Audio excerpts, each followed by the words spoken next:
Oh, we are live. This is Sound Booth Theater Live. I am testing the audio right now. Let me know, guys, if it's working out properly. Let's see here. Audio. It says universal, but let me go to loopback and make sure. Hello, hello, hello. Seems like it should be working.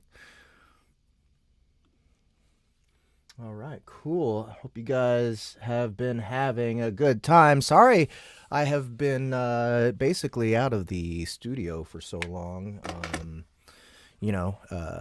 Just been working real hard on the Dungeon Crawler Carl audio immersion tunnel. Really just fantastic stuff we're doing in that production, and I just can't wait for us to continue the season. We are releasing episode 2 4 weeks from today on October 31st. So don't forget to go over to our website, soundbooththeater.com, find the Dungeon Crawler Carl audio immersion tunnel. If you haven't listened to episode 1 already, it is free.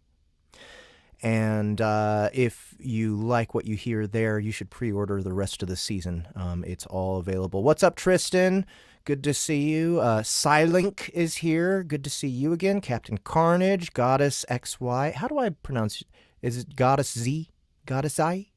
Scrah! Let's see. Joseph Dubs, good to see you here as well. And any other regulars? Wart Galore and Flibster. So awesome seeing you guys. If the rest of you are regulars as well, I'm an idiot and I'm sorry for not acknowledging such. But love having you guys here. Glad to have you. And looking forward to continuing the Everybody Loves Large Chests adventure. Now, here's something cool that you guys might appreciate. I'm going to switch my camera over here. And this is the Everybody Loves Large Chests Volume 1 cover. I'm using it as a basically this is covering a window in this room. And it's all soundproofing and everything. So yeah, really cool. Really cool picture. I'm very, very glad that I got that. Anyway, continuing the Everybody Loves Large Chests journey. I hope you guys really enjoyed Jackson, because that might be, I don't know, man. Like, this series is so full of good quality, and I think Jackson might be the best one, just because there's so much stuff going on. There's some people that didn't quite like it because part 1 is like every chapter in part 1, or wait, no, every chapter 1, every part in chapter 1 is like a separate little vignette of things that's happening all across the entire cast of the story, but it all culminates after that, after chapter 2 starts. But it's the longest one. We did crazy production on it. We had our biggest cast on it for the Everybody Loves Large Chess series. So I hope you guys enjoyed that. Oh yeah, thank you. Yeah, that's my door there. The Carl picture. That's the book 5, cover. So anyway, yeah. So we're on to volume 10, and it's bittersweet. I kind of just don't want this series to end. I'm having so much fun with it. I've always had fun with this series, and this was one of our breakout hits. And I just volume 10. We got 2 more after this, 11 and 12. By the way, volumes 10 and 11 are available on Amazon in Kindle version. So if you guys just absolutely cannot wait to pick up volume 10 or find out what happens in volume 10, you can always go to Amazon and pick up the Kindle version. Elf Rabkin asks, is there an estimate on when you do the next Chrysalis book? Yes! It'll be right after I narrate this book. So my narrating schedule is going to be Everybody Loves Large Chests 10, Chrysalis 4, Chrysalis 5, Summoner Awakens 2. Then there's a new book with Harmon Cooper, a brand new book with Harmon Cooper.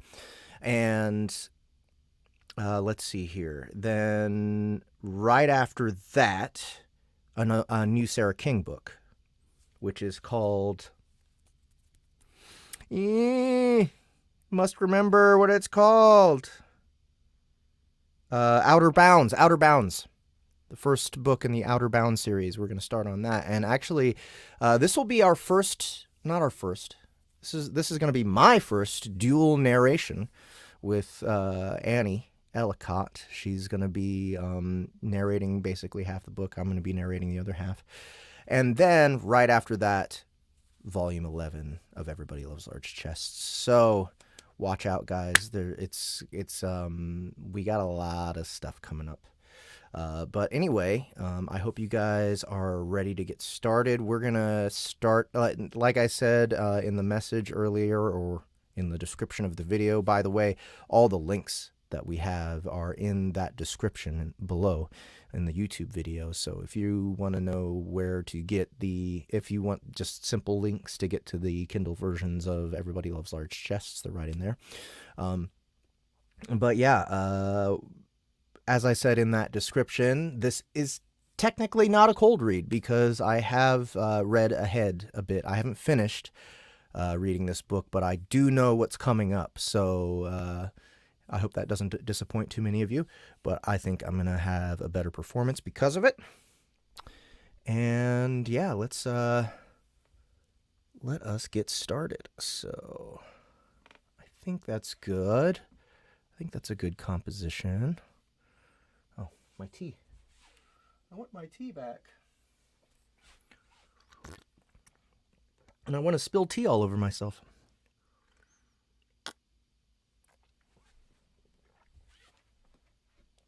Let's try and empty this out so I can get a fresh pot going. All right, guys, I'm gonna refill my teapot, and I'll be right back.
Studying, yeah. Yep, I'm cheating. Cheating. Reading ahead. Did you guys ever read ahead in school? When I used to do that, the teacher would get upset. All right.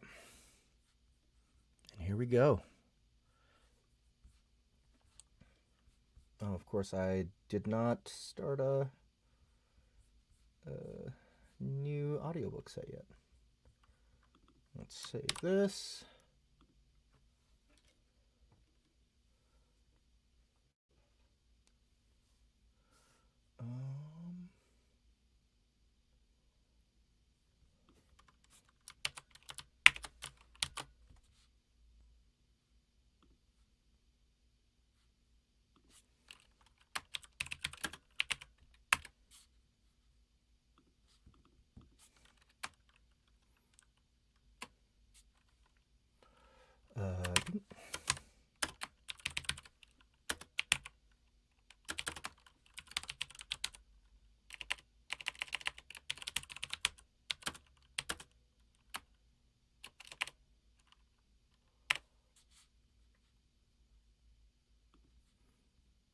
All right, here goes.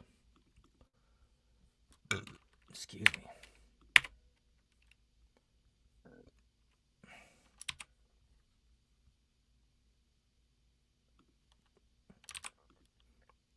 Oh, you know what? I'll go ahead and share my screen as well.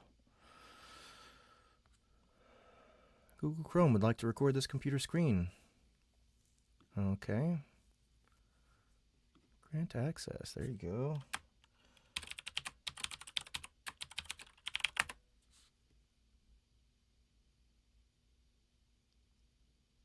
Oh no, I have to quit Google Chrome in order for that to work. Later, we'll do it later. All right.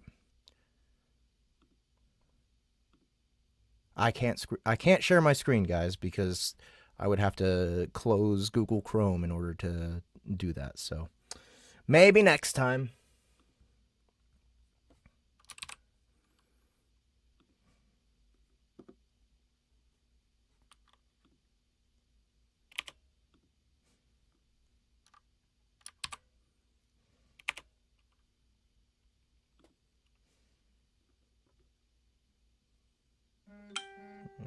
Okay, do I have everything else? All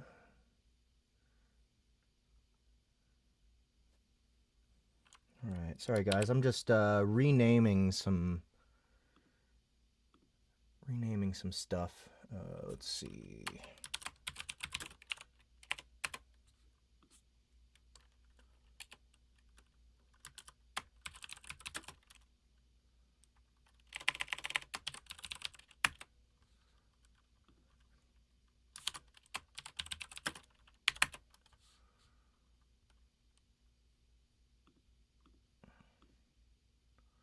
Okay, there we go. Here we go. Here we go, guys. This is like one of those edging channels, one of those edging streams, right? We're going to start in 3.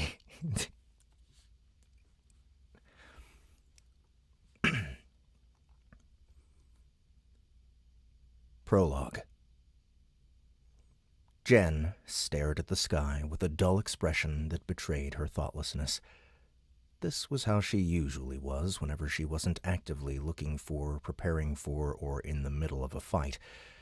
She was conserving brain power for when she needed it the most.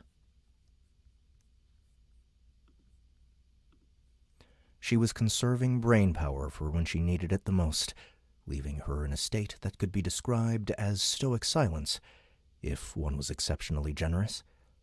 In truth, she was more like a statue. She remained utterly unthinking and unresponsive despite the surrounding torrential downpour trying its best to drown her. It wasn't ideal weather for harpies or griffins, let alone a hybrid of the two, yet Jen was entirely unperturbed, being liberally doused with her bane. Let's try that one more time. It wasn't ideal weather for harpies or griffins, let alone a hybrid of the two, yet Jen was entirely unperturbed, being liberally doused with her bane. As was the case with any monster's inherent elemental weakness, only magic imbued with that aspect was truly dangerous. A natural phenomenon like rain would be an inconvenience at most, but had an even lesser impact on Jen. All right, so before I keep going, I'm going to make a note. Ambience. River, gentle rain.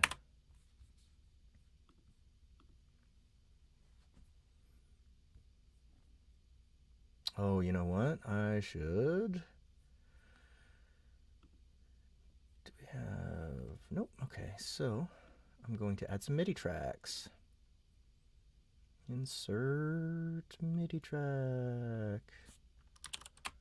Ambience. And we'll make that one green. Go. Duplicate. Let's go with sound effects. Make that one red. Not that red. This red. And duplicate. And music. We'll make that one blue. All right.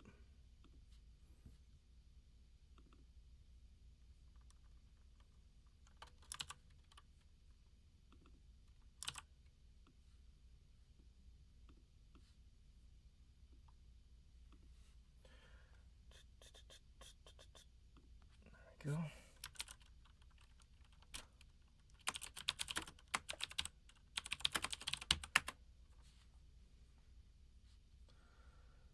Actually, I'm gonna stick to the never mind. You guys don't need that.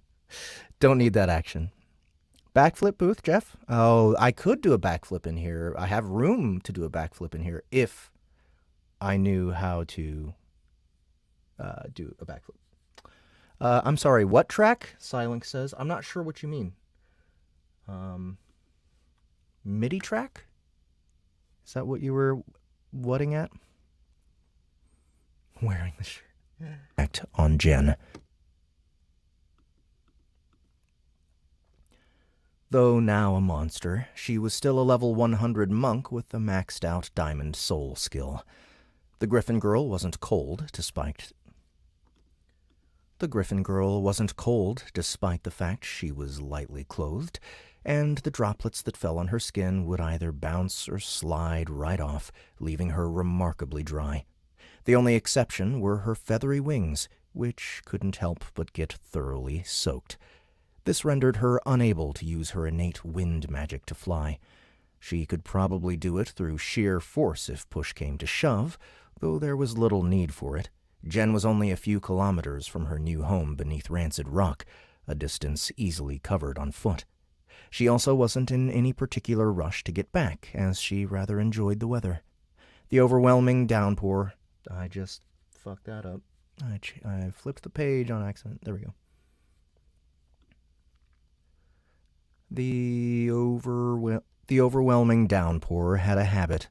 The overwhelming downpour had a habit of thinning out the fog of poisonous spores and pollen that normally permeated the region, rendering the monk's current environment unusually refreshing. Even if those airborne toxins were no real threat to her, they were still unpleasant to inhale. There was another, far more relevant upside to this weather. Rainstorms were an ideal time to catch boulder-scaled piranha, a type of ravenous fish native to Velos. It was one of the few... Let's say native to Velos. Rainstorms were an ideal time to catch boulder-scaled... Rainstorms were an ideal time to catch boulder-scaled piranha, a type of ravenous fish native. Rainstorms were an ideal time to catch boulder-scaled piranha, a type of ravenous fish native to Velos. It was one of the few local species that could be called a delicacy and had been something of a staple of Jen's diet during her childhood. Catching them was relatively simple on paper, as they were hungry buggers that would instantly latch onto any lump of bloodied meat. The rainfall made it even easier to get a bite, since the barrage of droplets against the water surface made them excitable and jumpy, drawing them to the surface. Once the piranha had taken the bait, pulling it out of the water was simply a matter of overpowering it in a contest of strength. This was where most fishermen would struggle, but with Jen it was an exceedingly one-sided affair even before her monstrification a week ago. No! I don't know what that noise was.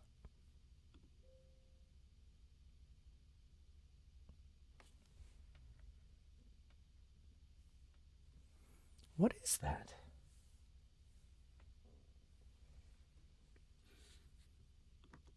A week ago.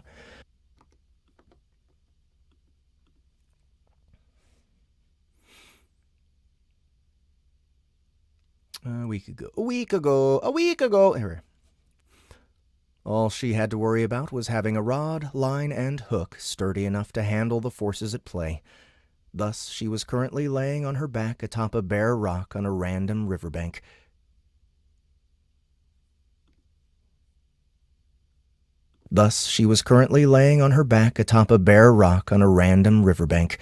She stared up at the cloudy sky as water dripped all over her, clutching... Almost died. She stared up at the cloudy sky as water dripped all over her, clutching one end of her adamantite staff with her left foot. She'd tied off the other end of the weapon with a metal cable forged from a mithril silver alloy, connecting it to the piece of fresh bait currently drifting in the murky waters below.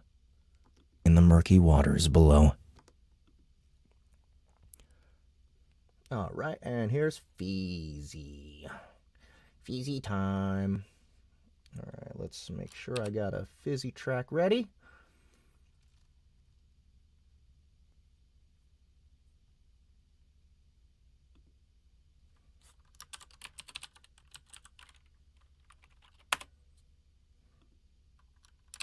And let's make it pink as fuck. Super goddamn pink. Maybe not. This pink? There we go.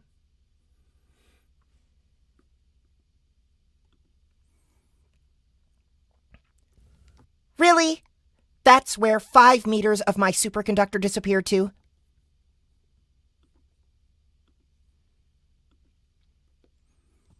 Jen shifted her gaze towards the source of that disgruntled voice, then sat up with a look of mild surprise. It makes for a durable yet flexible line, the monk calmly explained. Line? You're using my superconductors for something as stupid as fishing?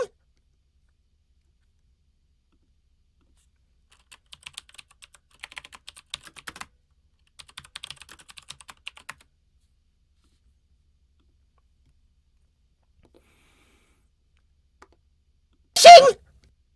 Fishing is not stupid. Oh, it's not, is it? The dynamo golem stepped closer and lifted her hand towards the improvised fishing rod and invoked her geomagnetic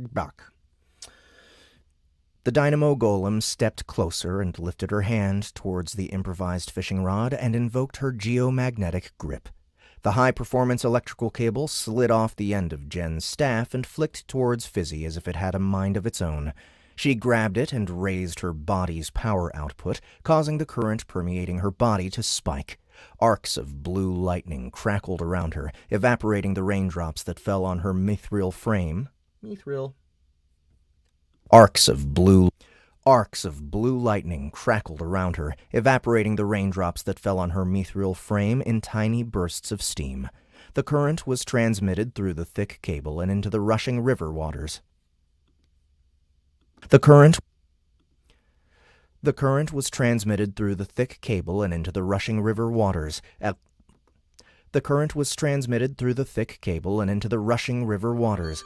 Okay.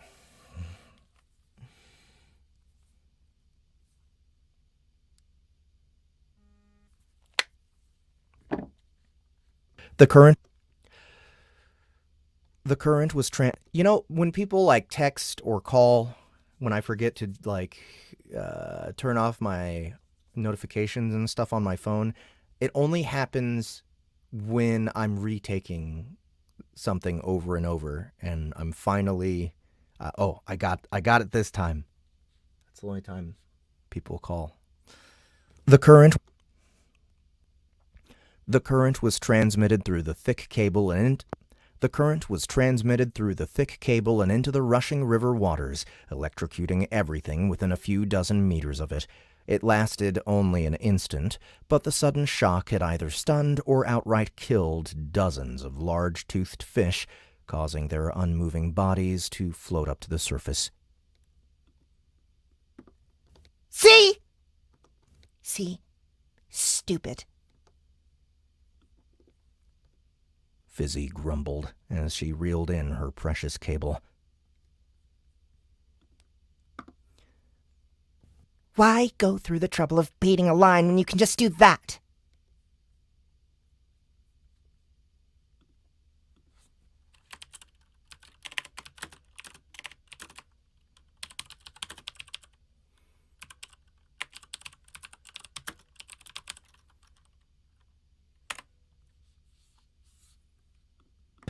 The high-performance electrical...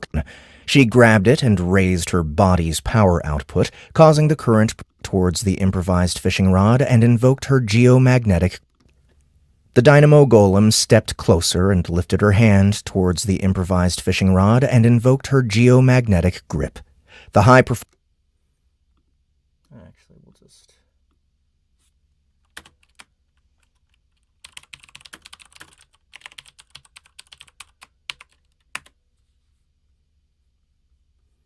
or outright killed dozens of large-toothed fish, causing their through the trouble of baiting a line when you can just do that.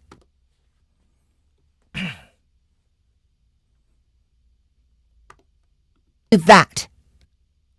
Okay. Jen didn't.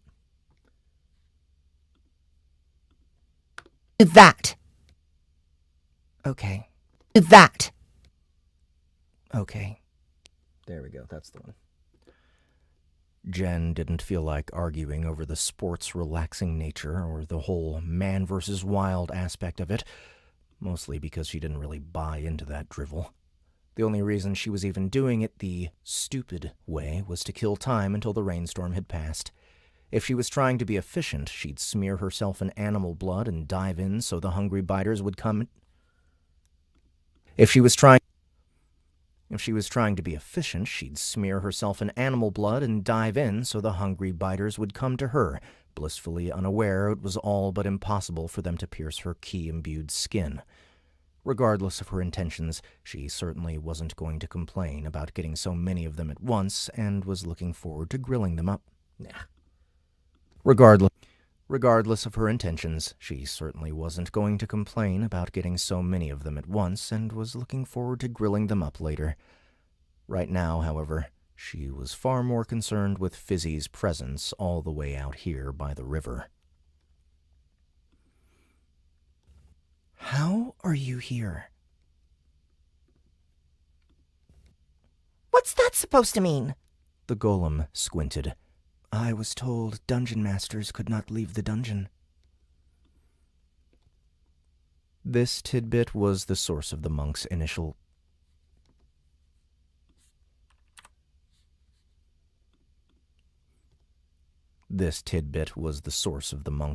confusion. She was going to live in a dungeon for the foreseeable future, so her new employer briefed her on the ins and outs of its functions. The lecture also covered key details surrounding the dungeon master position, such as the fact that one could not leave the crystal core's sphere of influence without severing the connection between them. It was the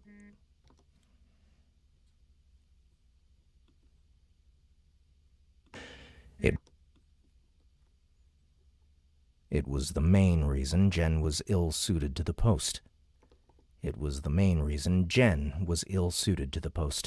She would need to spend most of her time out and about as she trained her job and skill levels, so there wasn't much point in appointing her as Fizzy's replacement when she and Boxy left Velos.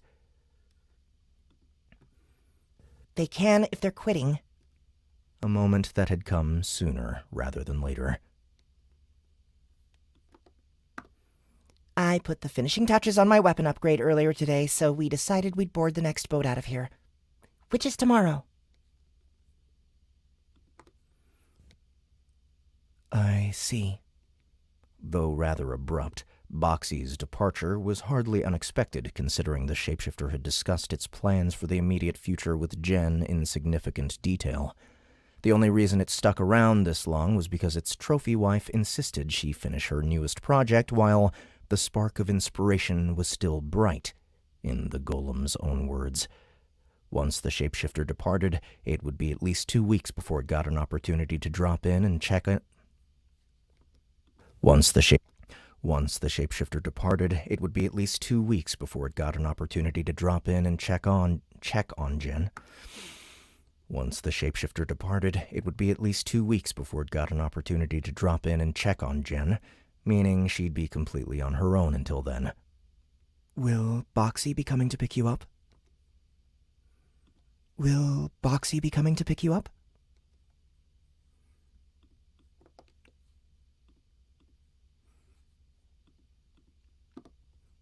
It's already here.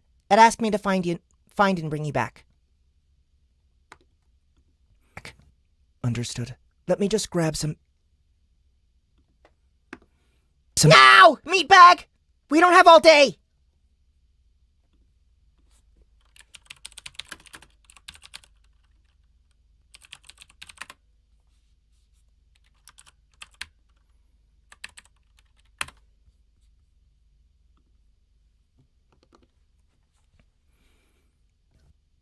Jen looked mournfully at the copious amounts of unmoving fish floating down the river. As much as she wanted to savor them, the golem was right. It was a bad idea to keep Boxy waiting. Besides, she wouldn't want to miss her chance to say goodbye. It was an odd urge prompted by her griffin-derived bond with the doppelganger, but she had learned the hard way that denying or ignoring her instincts would only make them louder. They had to be appeased before they were mastered. Upon returning to the dark eyrie... I can't remember how I pronounced that word.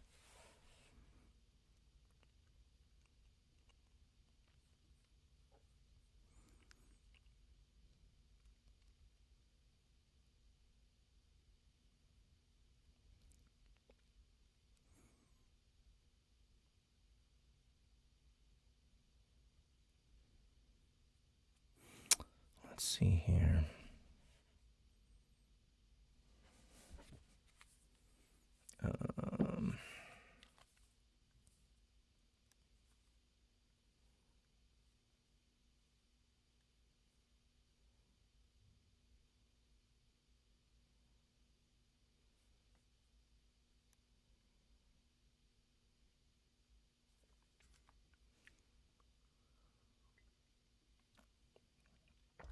Is it Irie? Can I get a confirmation from one other source, please?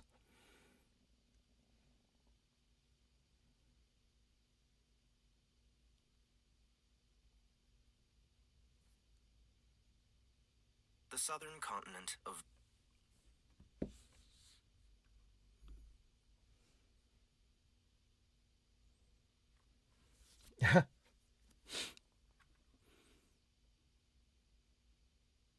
Okay, where are we? Page 6, just in case.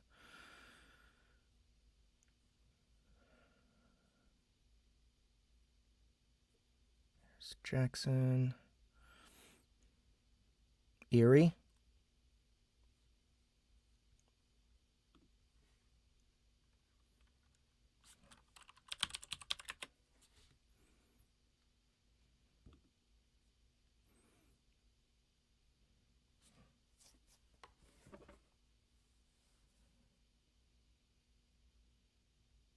Part 2.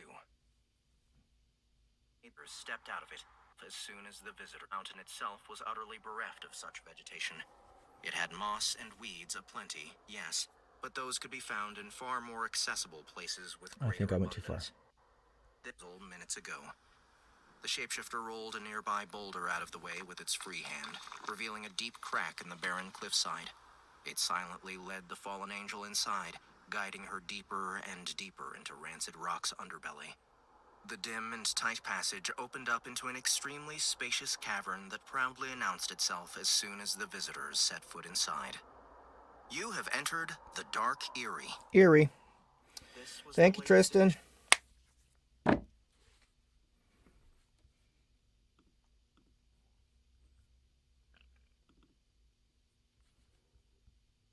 Upon returning to the Dark Eyrie, Jen was confronted with a trio of unexpected visitors.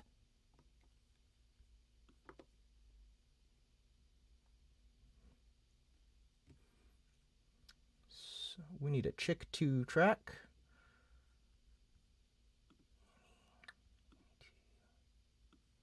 Let's bring this one up.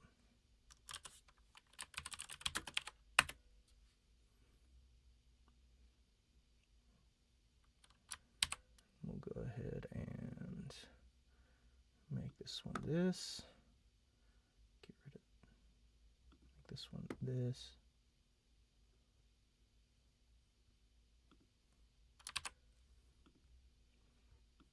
Expected visitors.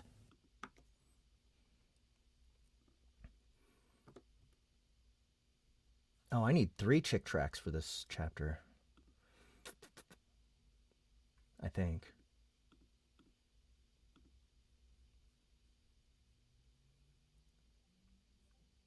Yeah, I'll just keep it at 2. Keep it to 2.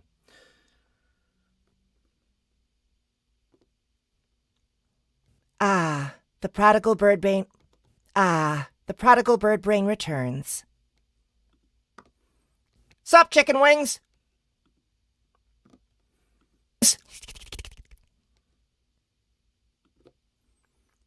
Zira, Cora, and Drea were all lined up in the... Zira, Cora, and Drea were all lined up in the... Zira, Cora, and Drea were all lined up in the open in front of. Zira, Cora, and Drea were all lined up in the open in front of Boxy, currently in Sandman Light form. This was only the second time Jen had seen the Tundra Webstalker out in the open. Though they exchanged words on quite a few occasions, the arachnid assassin had always concealed herself during her past interactions. This was only the second time Jen had seen the Tundra Webstalker out in the open. Though they exchanged words on quite a few occasions, the arachnid assassin had always concealed herself during her past interactions. The monk now understood this behavior wasn't prompted by a lack of trust, a desire to remain... The monk now understood this behavior wasn't prompted by a lack of trust, a desire to remain ever vigilant, or any other practical reasons. It was merely a byproduct of the It was merely a byproduct of the bizarre shyness inherent to all stalker demons, and the fact that she was standing there on full It was merely a byproduct of the bizarre shyness inherent to all stalker demons, and the fact that she was standing there on full display could only mean one thing.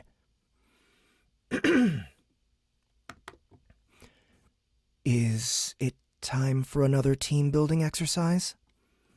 Is it time for another team-building exercise? Jen asked in her usual monotone. Precisely, Boxy confirmed. I want to oversee you lot working together while I have the chance. I want to oversee you lot working together while I have the chance, and I'm curious to see if there have been any improvements since last time. I want to oversee you lot working together while I have the chance, and I'm curious to see if there have been any improvements since last time.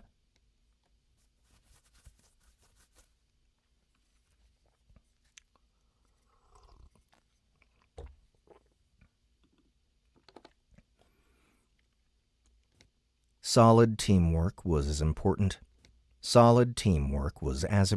to a group survival as individual strength, arguably even more so. Solid teamwork was as important to a group survival as individual strength, arguably even more so.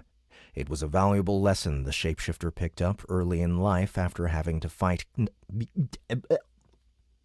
It was a valuable lesson the shapeshifter picked up early in life after having to fight tightly knit adventuring parties multiple times while it was still a simple box with teeth.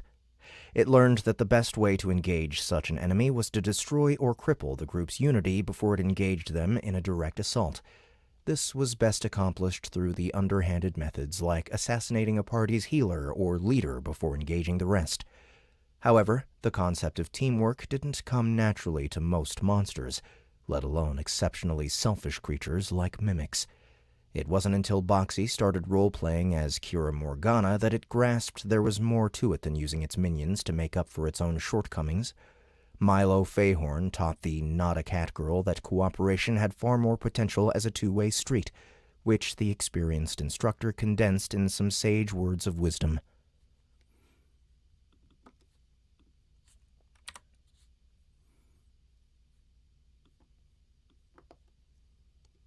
No matter how strong the bow or sharp the arrow, they are worthless without the other. The shapeshifter interpreted this phrase to mean that lofty ideals like unity, synergy, cohesion, and cooperation were ultimately nothing more than a weapon to be mastered. It wasn't a matter of trust or companionship, but knowing how one's allies would act and react in any given situation so that they could combine efforts. It was a technique that required practice and experience, like training an unseen muscle. Once the shapeshifter started thinking of it in such terms, it made significant progress towards improving the group's teamwork. The effort didn't seem to bear much fruit until the head-on confrontation with the Gilded Hand. Boxy's synergy with its minions, especially arms, had only continued to grow since then, though these days there was a distinct lack of opportunity to put it to use.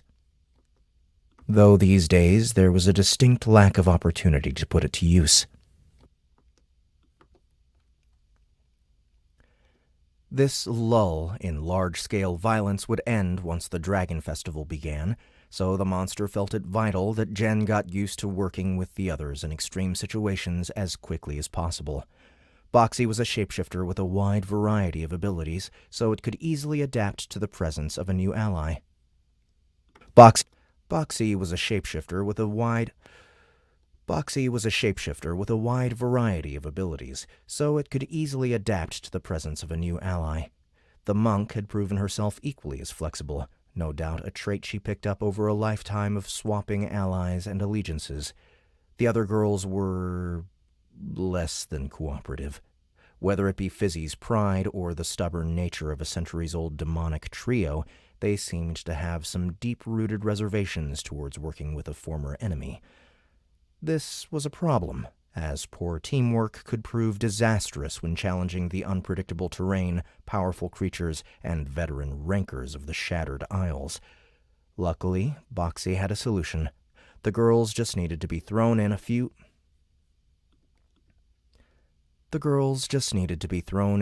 extreme situations and get knocked around a bit while tripping over each other. Like it or not, they were bound to learn from their mistakes and learn to at least stay out of one another's way. The ideal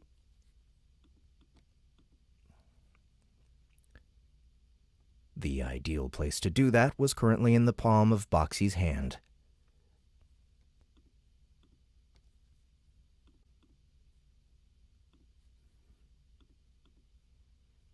The ideal way to do that was currently in the palm of Boxy's hand.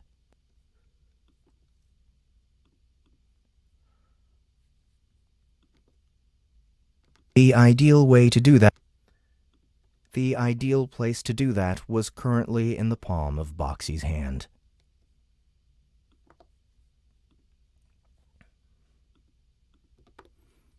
Hang on. I need a few more minutes to finish charging it. The Atlas of Dreams could provide the monstrous coalition with any number of instant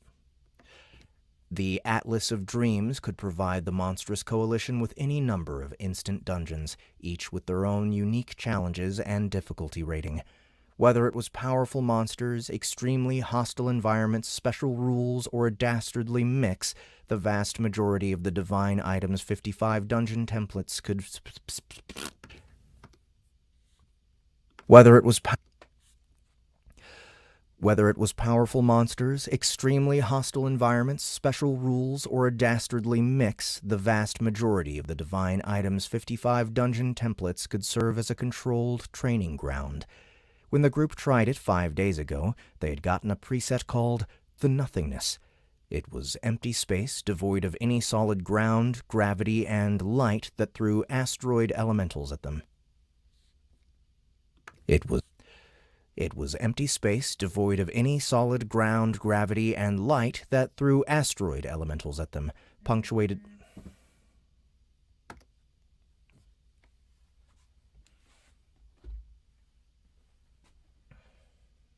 It was empty space devoid of any solid ground, gravity, and light that threw asteroid element... It was empty space devoid of any solid ground, gravity, and light that threw asteroid elementals at them, punctuated by a titanic It was empty space devoid of any solid ground, gravity, and light that threw asteroid elementals at them, punctuated by a titanic comet golem as the final challenge. It was a perfect example of the group having to pool their individual talents and support one another, as not everyone could see in perfect darkness or fly in a weightless space. At least there was breathable air, which was more than could be said of the Moon Madness dungeon.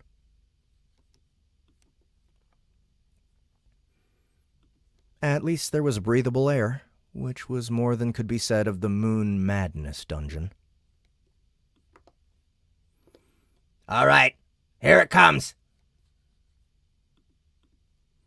Boxy released the vibrating pink gemstone, which exploded into a ball of arcane energy. As per usual, it took a few seconds for the dungeon to form and the portal to stabilize. When it did, the pink interdimensional gateway revealed a peaceful scene of a bright sun and mostly clear sky above a tranquil beach at the end of a beautiful ocean.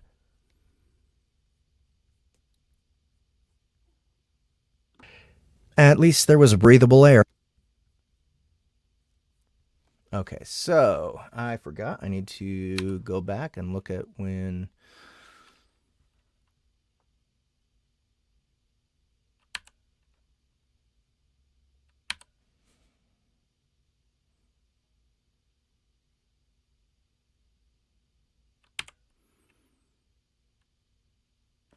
Upon returning to the Dark Eyrie, there it is. The ill place to do that was currently... Is it time? It was merely a byproduct. We don't have all day! Upon returning to the Dark Eyrie,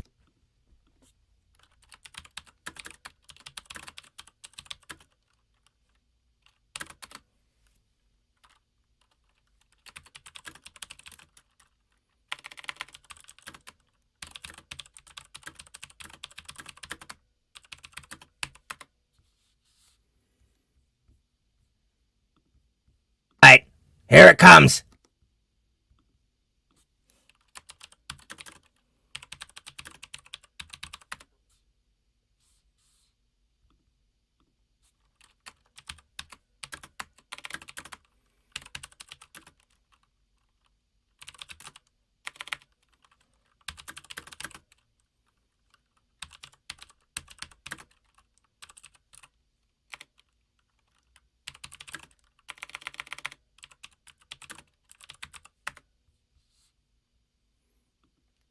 arcane energy.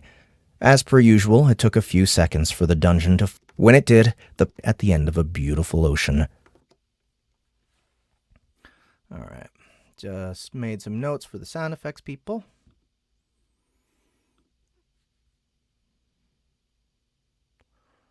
Beautiful ocean. Where'd it go?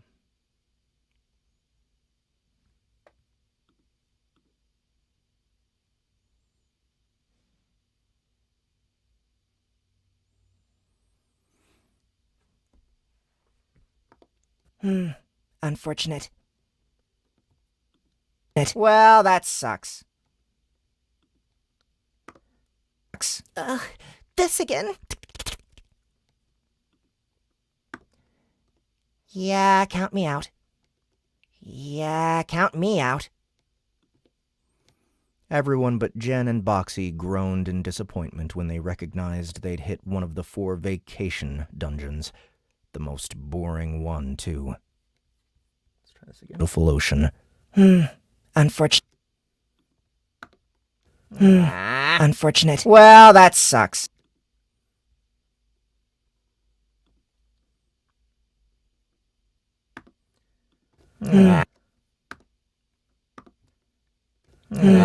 Unfortunate. Well.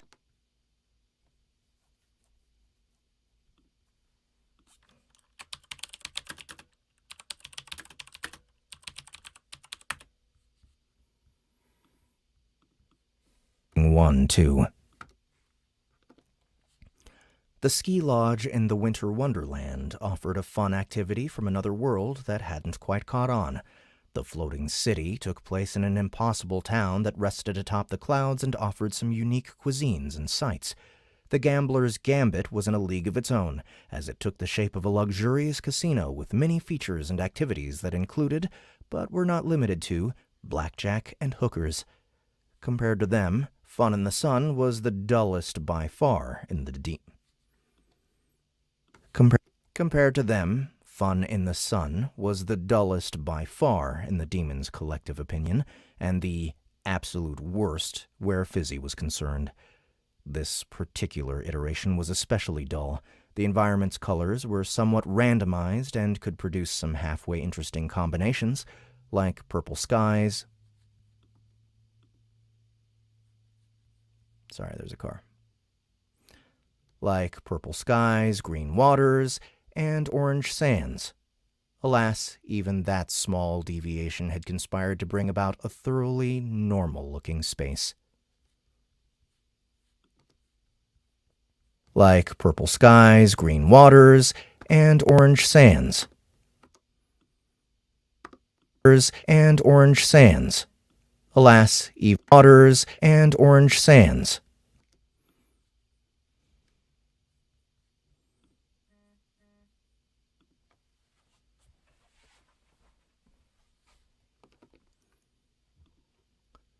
Alas, even that small deviation had conspired to bring about a thoroughly... Oh, I already did that. Jen didn't know any of that, though. This was her second time using the Atlas and first time seeing such an idyllic beach, so she found herself quite intrigued. Want to check it out? Want to check it out? Boxy suggested when it noticed her gawking. Yes, Boxy. The monk nodded. All right. Might as well put it to use then. You lot, go with her and keep her company. A series of puzzled expressions dawned upon the other four's faces as they failed to grasp why it gave them that order. Truthfully, it didn't have a good reason. Boxy merely thought that since it already put the time and effort in creating this dungeon, it might as well get some use out of it. Spending some casual time with one another was still a good way to increase team cohesion, even if not as expedient as live combat. Plus, it looked like this vacation spot might score a few points with Jen, which was by no means a bad thing. Past experiences had taught it that motivated minions produced the best results, so fostering a good relationship with the winged woman was a sound investment.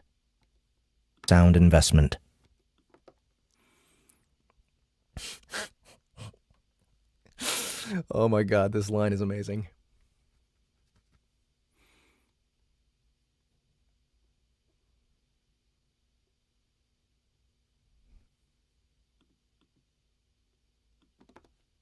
Investment. Master, I do not believe this was a wise use of our time. Master, I do not believe this is a wise use of our time. Zira insisted. Instead, you should focus on gaping my asshole so wide you could stuff a tree trunk in there.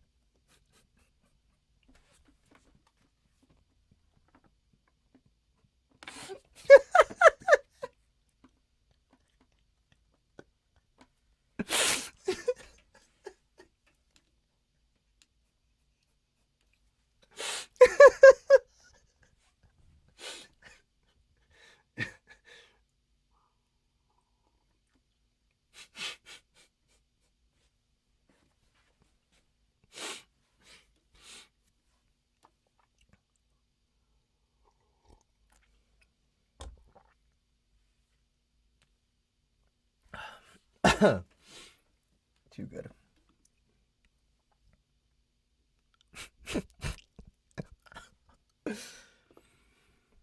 There. That was not a request. It's an order. Hop to it. And no infighting. Especially you, Snack.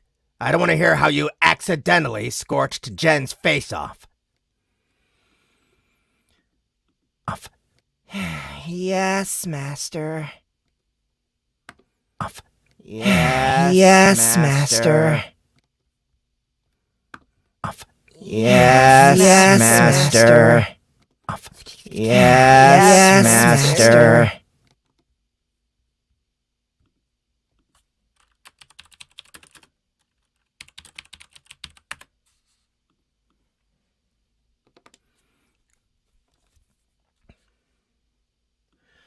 The demons replied in unison. The shapeshifter then threw a questioning look to Fizzy.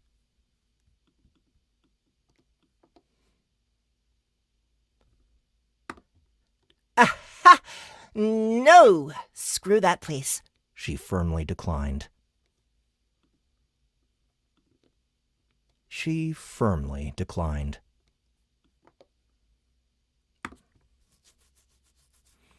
I don't care what you say. I'm not stepping in that weird sand.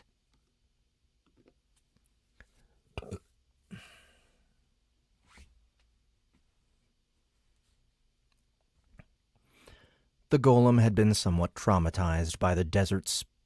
Oops.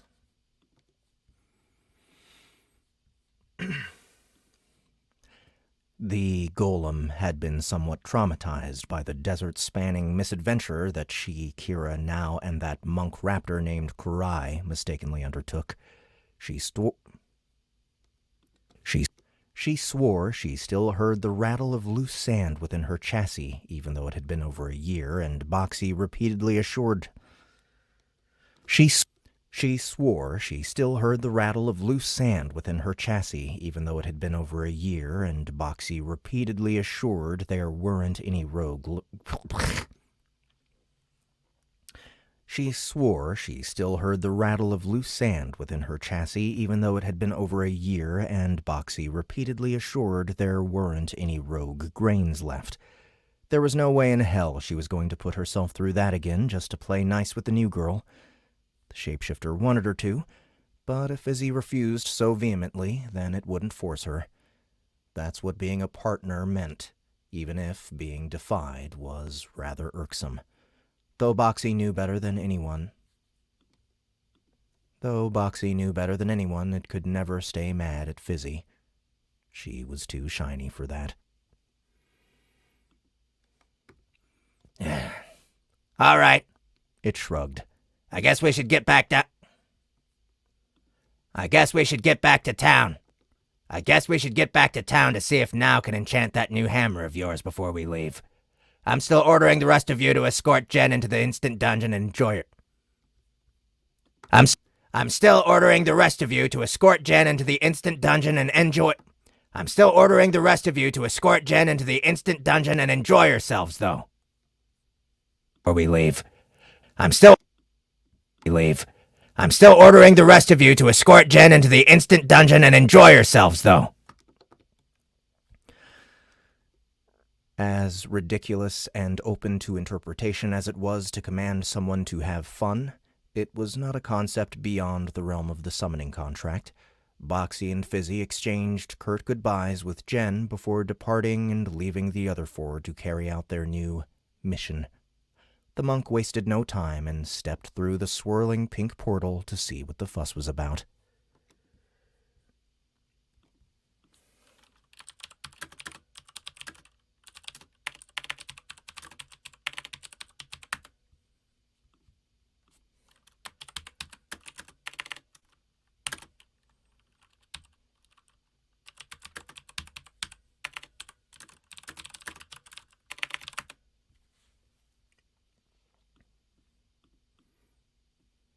Was about.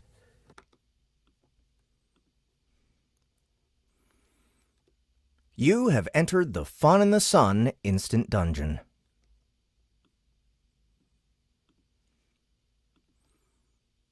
Right away, she was made aware of the pocket dimension's all-encompassing heat, especially the warm sand beneath her leathery soles.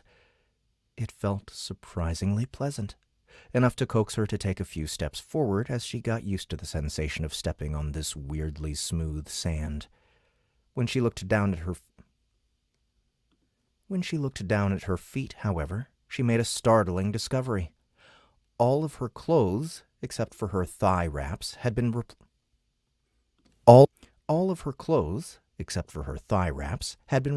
by a yellow two-piece swimsuit that left... All of her clothes, except for her thigh wraps, had been replaced by a yellow two-piece swimsuit that left very little to the imagination. Well, it wasn't as if her usual outfit was particularly modest to begin with. But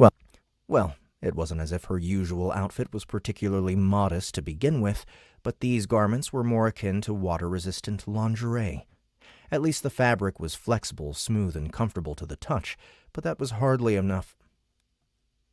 At least the fabric was flexible, smooth, and comfortable to the touch, but that was hardly enough to make up for the bigger issue. Her magic-deflecting staff had turned into a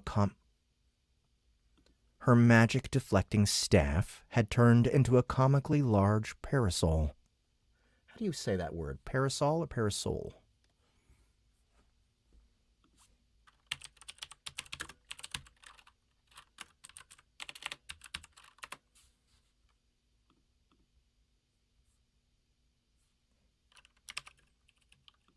Parasol. Sol, okay.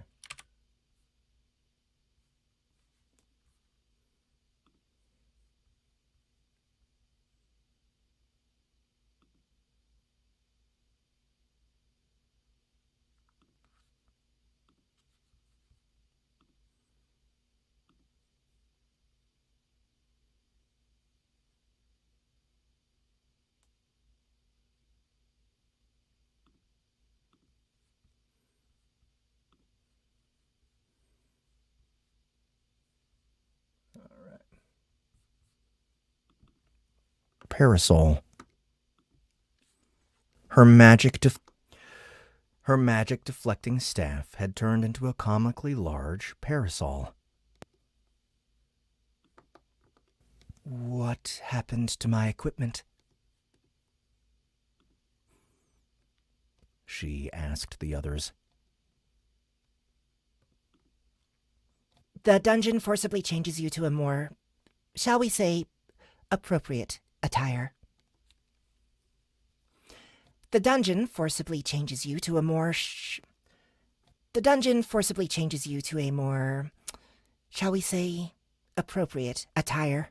Zira answered from behind. But don't worry, your stuff will come back when you leave.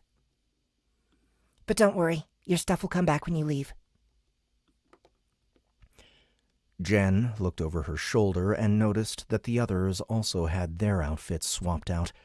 The Archfiend was wearing a pure white, slightly sportier version of the monk swimsuit without a single trace of her demonic arm. The Archfiend was wearing a pure white, slightly sportier version of the monk swimsuit without a single trace of her demonic armaments. The Djinn was already practically naked, so she had been stripped of everything but her skimpy bottom, and her golden breastband was replaced by a cloth version. In typical Zira fashion, it was a significantly sluttier look than either Jen or Cora, yet it still wasn't the most revealing. Drea had drawn the short stick in that regard.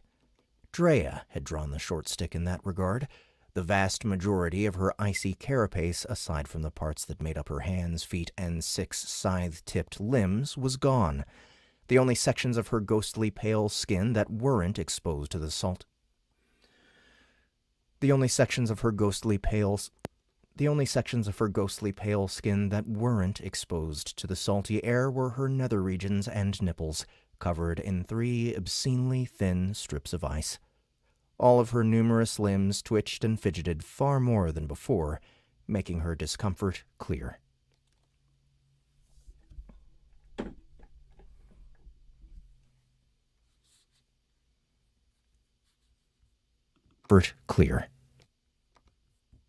All of her numerous limbs twitched and fidgeted far more than before, making her discomfort clear. All right, there's a little bit of noise in that one. All of her numerous limbs twitched and fidgeted far more than before, making her discomfort clear.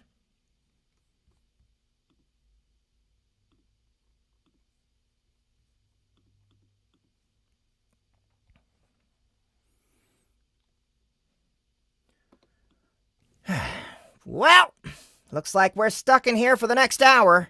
Cora lazily stretched her arms.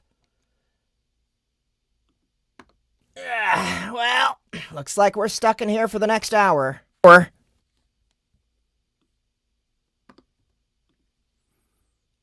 So I guess there's no helping it. What do you say, bird boobs? Want to have some fun with me?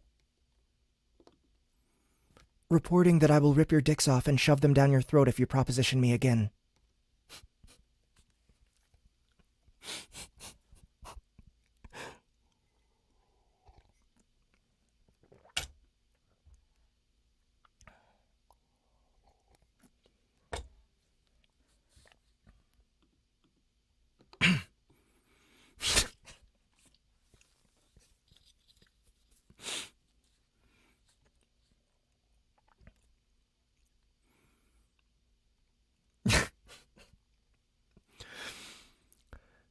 Though she had managed to more or less kick that habitual way of speaking, the monk couldn't help but revert whenever that lecherous fiend spoke to her. At Jen's age, such lewd acts were a waste of time and energy. She despised it when Question jokingly kept hitting on her. She despised it when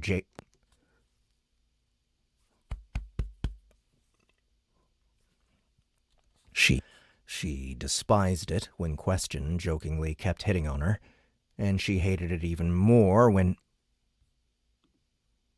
Wow! Who jizzed in your breakfast this morning? Cora casually interrupted her train of thought. Wow! Who jizzed in your breakfast this morning? Cora casually interrupted her train of thought. I was just asking if you wanted to help me build a sandcastle.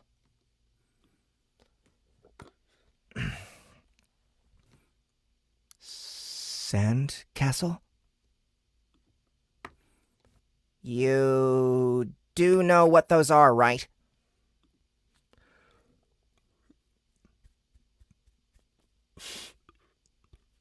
All right, come on, burp time. Let's get some burping done.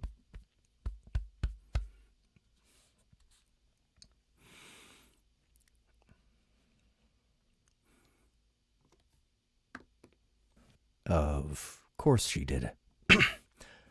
Of course she did. She just didn't expect that sort of suggestion from a fiend.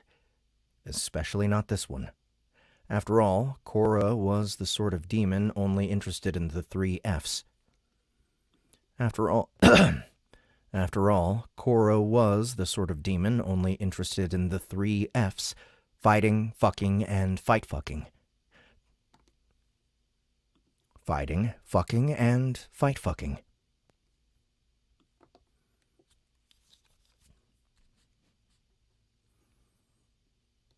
Considering that Boxy explicitly stated no infighting, it was only natural the monk would assume she was left with the second option.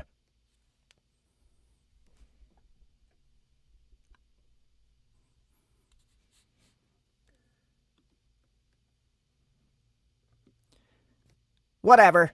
You'd probably suck at it with those furry hands of yours anyway. The archfiend walked past with an air of passive bitchiness, which was when Jen noticed she was missing something besides her. The archfiend walked past with an air of passive bitchiness, which was when Jen noticed she was missing something besides her conjured armaments.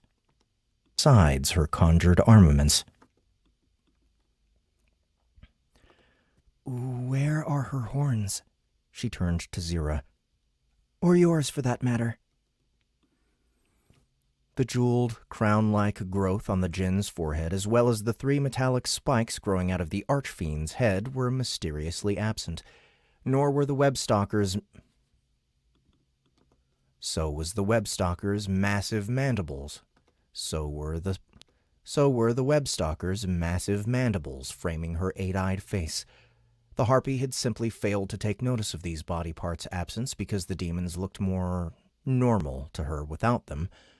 But this was definitely strange, now that she thought about it.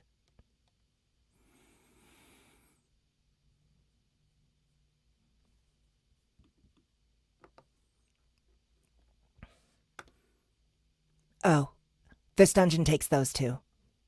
Oh, this dungeon takes those two. The Jinn revealed. Not sure why, it just does. Must see them as unacceptable accessories or something. And yes, that is also why Double Dicks over there is acting so mellow. Double Dicks.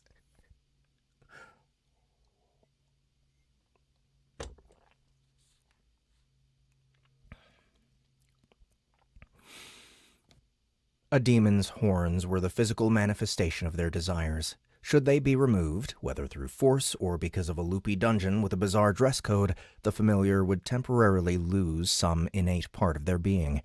They'd go back to normal once the appendages were somehow reattached or regrown, if the demon was resummoned, or, in this peculiar case, whenever they left the dungeon.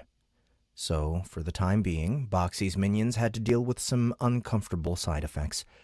Zira could no longer float around at her leisure and had to walk like everybody else, which was annoying to a creature of sloth and depravity. Meanwhile, Cora lost the urge to pound anything that moved. In every sense of that phrase. This wasn't directly harmful, but it limited her recreational options.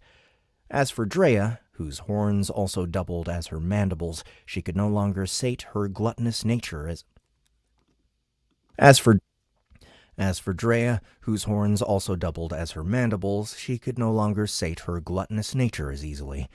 She also spoke with a stutter and found the bright sunlight even more irritating than usual. The girls would also suffer such effects should their demonic ornaments get damaged or destroyed in combat, as would any other demon, regardless of their race.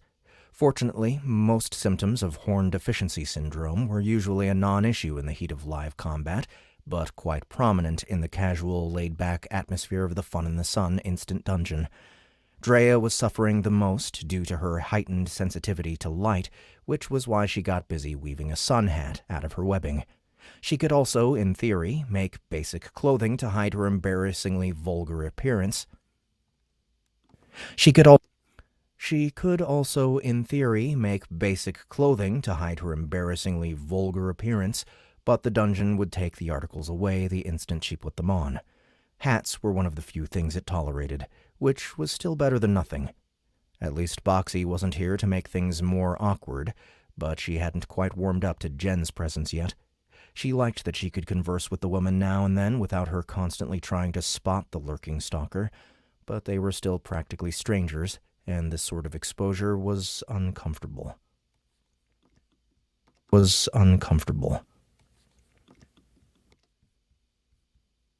She liked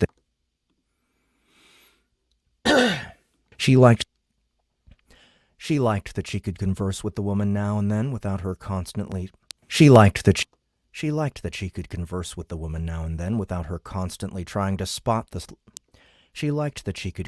with the woman now and then without her constantly trying to spot the lurking stalker, but they were still practically strangers, and this sort of exposure was uncomfortable.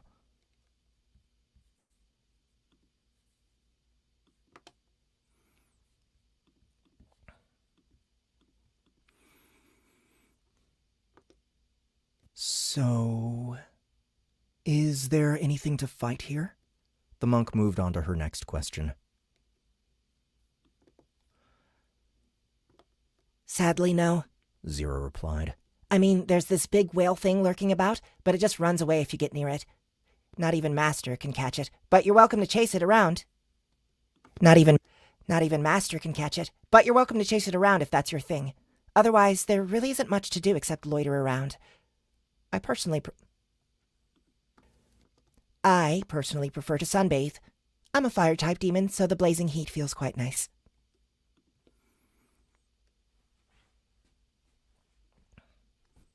The djinn laid face up on the pale sand with the intent of basking in the warm light. She arched her back, causing her massive breasts to spill out towards her coyly smiling face. Her arms were thrown up on either side of her head while she raised her knees and curled her toes. The pose looked thoroughly seductive, equally uncomfortable, and perfectly natural from the perspective of The pose looked thoroughly seductive, equally uncomfortable, and perfectly natural from the perspective of The pose looked thoroughly seductive, equally uncomfortable, and perfectly natural from the perspective of an ex-succubus. Fuck me. The pose looked thoroughly seductive, equally uncomfortable, and perfectly natural. The pose looked thoroughly seductive, equally uncomfortable, and perfectly natural from the perspective of an ex-succubus. It was almost a crying shame nobody around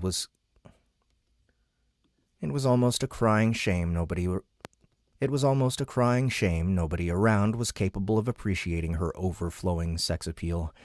Zira wasn't the only one making herself comfortable in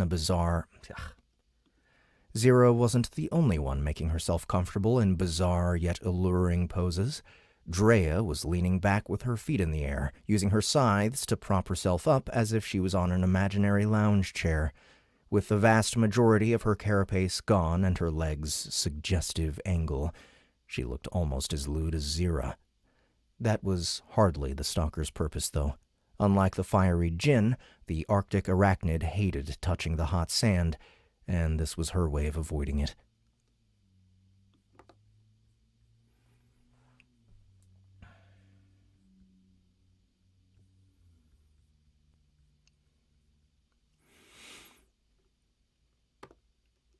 That does not look like the sun I know, Jen pointed out as she not too subtly looked away from the practically naked women. I know, Zira grumbled. but sun is easier to say than massive ball of light that illuminates the dungeon, so just roll with it.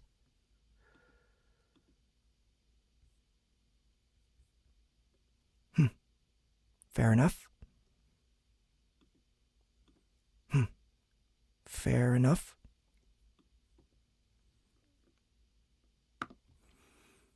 You could try catching something if you're bored. Drea suggested with a light stutter. Even if it's fake, that green ocean has some really tasty fish.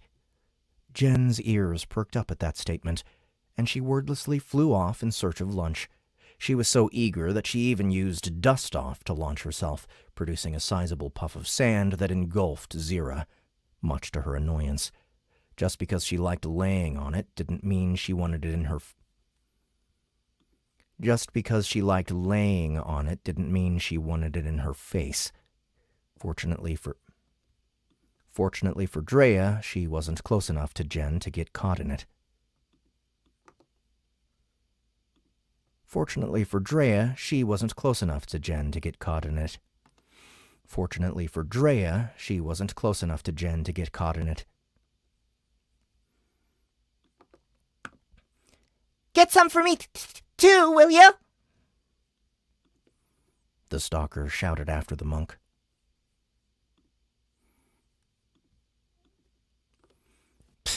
I wouldn't get your hopes up if I were you. Zira scoffed at her. What? Why not? She's not boxy. I'm sure she'll share if she gets a big one.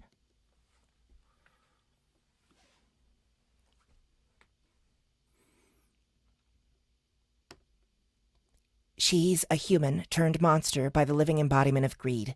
You'd have a hard time finding a more selfish combination than that. You'd have a hard time finding a more selfish combination than that. The djinn had barely just uttered that vitriol when a shadow passed over her, followed by something massive, wet, and slimy slamming her arched back flat against the stand. No. And slimy, followed by something massive, wet, and slimy slamming her arched back flat against the sand.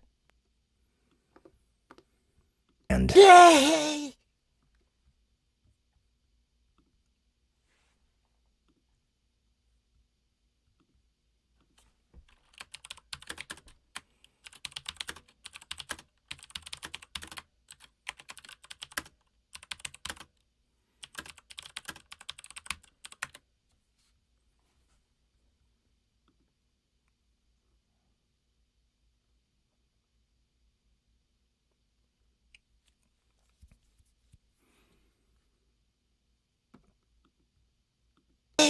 I caught one. I caught one.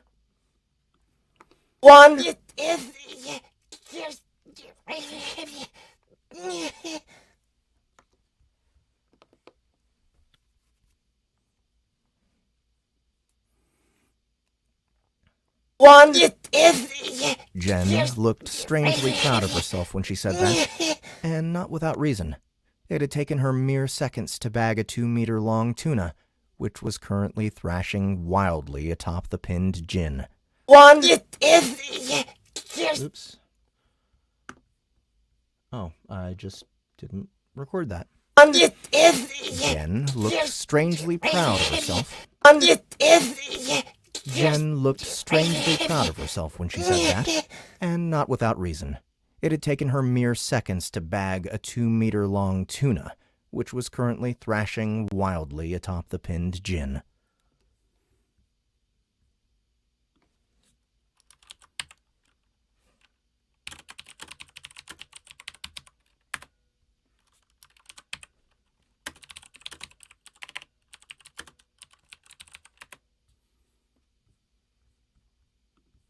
Pinned gin.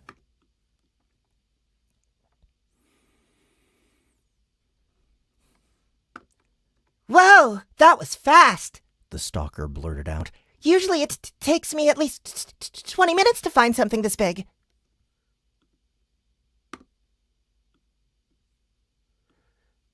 For those of you who don't know, Drea is actually played by Annie, so I'm not really putting much effort into the voice there.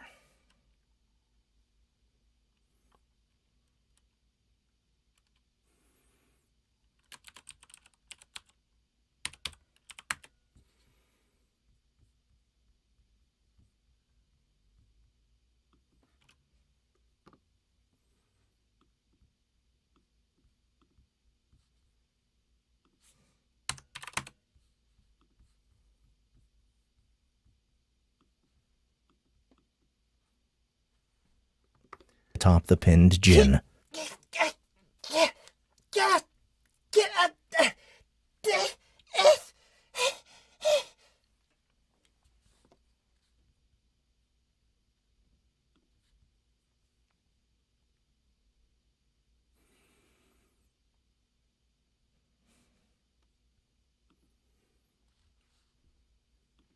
Get this thing off of me! Ah! Ow!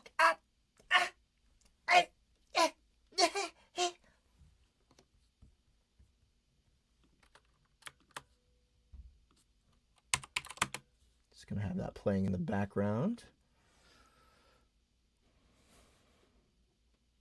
20 minutes to find something this big.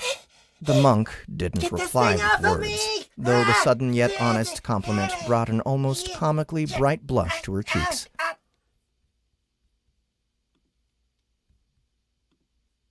I think I can do all that better, though.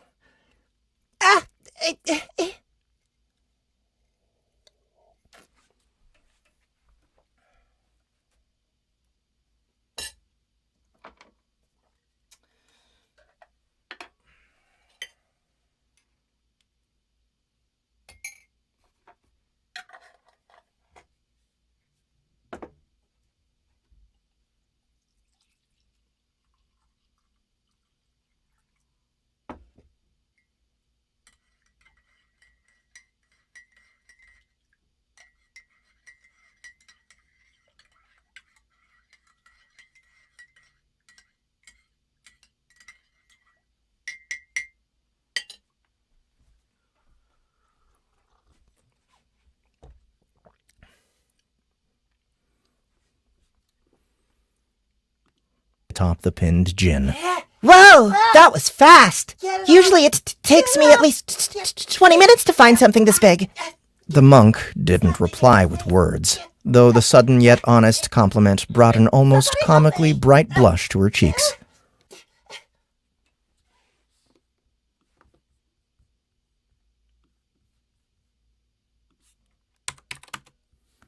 Comically bright blush to her cheeks.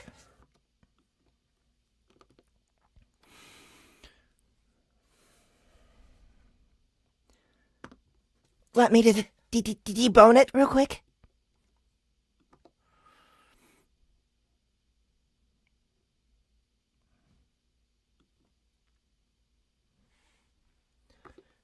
Bone it real quick? Will you idiots get this disgusting thing off me already? Bone it real quick? Will you idiots get this disgusting thing off me already?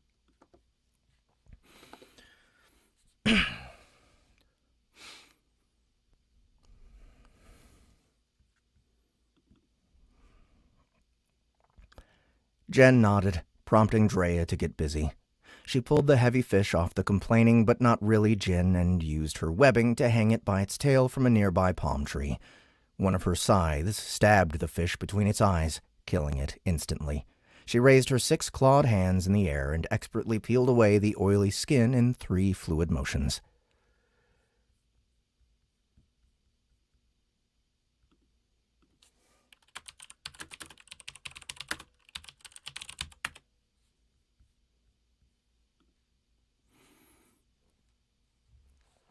Her scythes sliced through the giant tuna in a flurry of slashes, turning it into a pile of neatly cut fillets that were collected atop a plate woven out of her steel spider thread. Excuse me. Drea eagerly put a whole steak-sized piece of freshly sliced fish flesh into her maw and chewed on it with a delighted expression. Excuse me.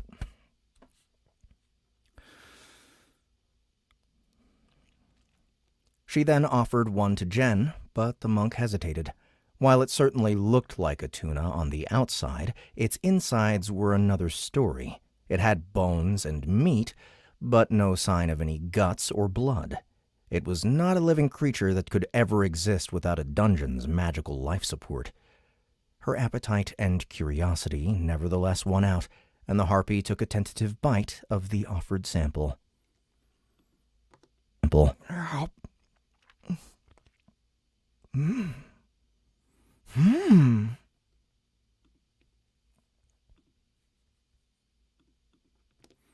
The freaky fish's fatty flavor gushed out every time she chewed on it, causing her to let out a throaty moan of satisfaction. The freaky sample.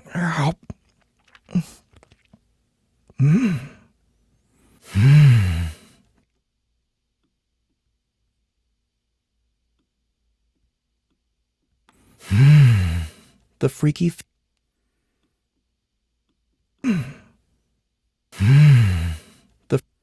There we go.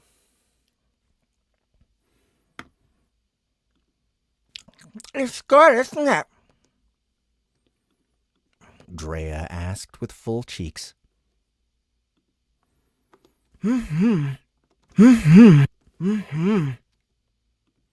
Jen nodded firmly as she stuffed another piece of raw meat into her mouth. Into her mouth. While the two of them bonded over an appreciation for fresh seafood, Zira was left in a sour mood. Like Boxy, or possibly because of it, she was not a fan of fish. She could say the same of most foods. She could say the same of most foods. She could say the same of most foods, to be honest. The only things she used to enjoy ingesting before being bound to that mimic were cum and alcohol, but these days her cravings were more eccentric. She looked over at the 6-armed fiend kneeling in the sand and sighed dejectedly. Her unfittingly gleeful smile as she played with the sand all by herself was as unsettling as it was pathetic.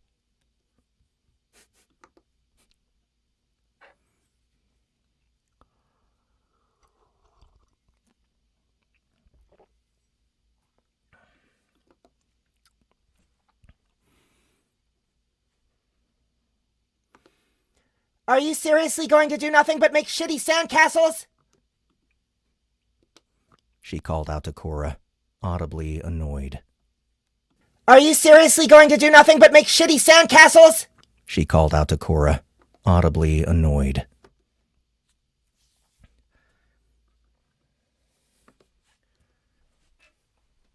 Don't get pissy at me just because you can't find someone to get you off, Hortanya!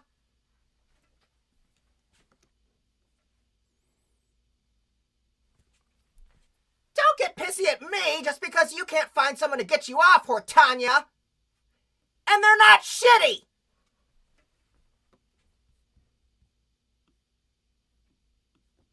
Annoyed. Don't get pissy at me just because you can't find someone to get you off, Hortanya!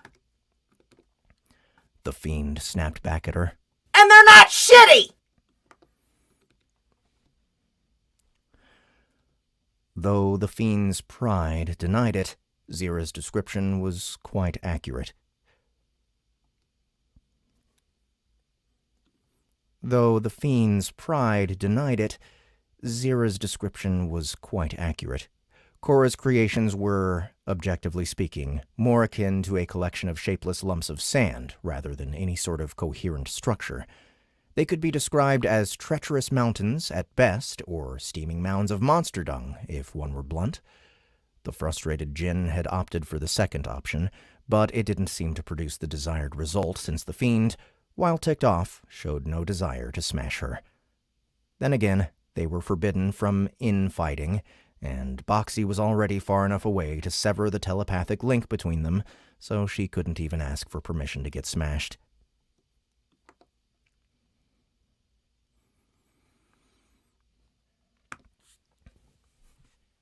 How about you make yourself useful for once and glassify my creation instead?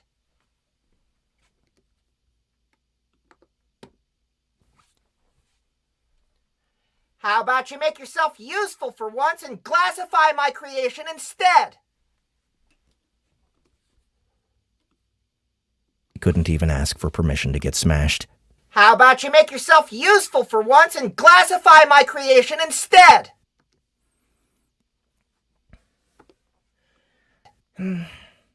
I suppose. Stand back, will ya? The Archfiend did as instructed, giving the pyromancer the space she needed to do her thing. Inferno!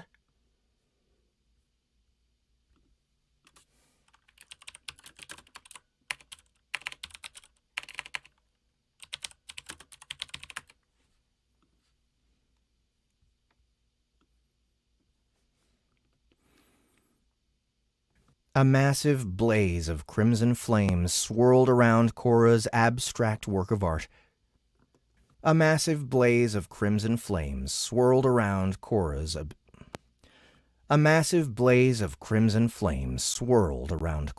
abstract work of art, turning it and everything within several meters. A massive blaze of crimson flames swirled around Cora's abstract work of art, turning it and everything within several meters into solid glass. I want sushi too. Someone in the chat said, I want sushi now. This reaction was unique to this Instant Dungeons bizarre sand. It had a few other quirky traits that seemed promising at a glance. However, despite their best efforts, neither Boxy nor Fizzy had found a practical use for the stuff in their respective crafting endeavors. There. Knock yourself out.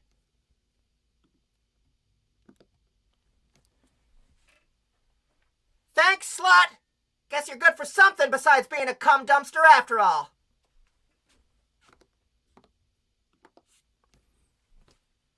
Thanks, slut! Guess you're good for something besides being a cum dumpster after all. Out. Thanks, slut! Guess you're good for something besides being a cum dumpster after all.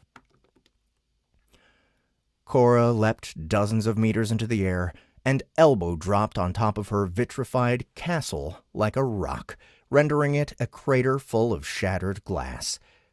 However, putting that much weight and force onto a single one of her arms had caused it to break, causing her forearm to dangle off her mangled elbow like a wet sock.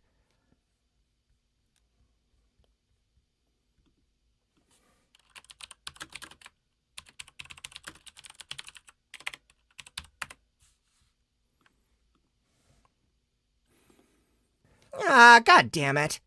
I forgot I wasn't wearing any gloves. Ah, god damn it. I forgot I wasn't wearing my gloves. Also, the glass was harder than it looked. Still, that was kind of fun. I'm gonna do it again. Zira rolled her eyes. She had to admit watching the brief spectacle was at least mildly entertaining, so she would probably indulge the dim-witted fiend the next time she was asked for assistance. She had to admit watching the brief spectacle was at least mildly entertaining, so she would probably indulge the dim-witted fiend the next time she was asked for assistance. The djinn suddenly felt a rush of air blow past her, no doubt caused by Jen darting off in search of another fresh catch.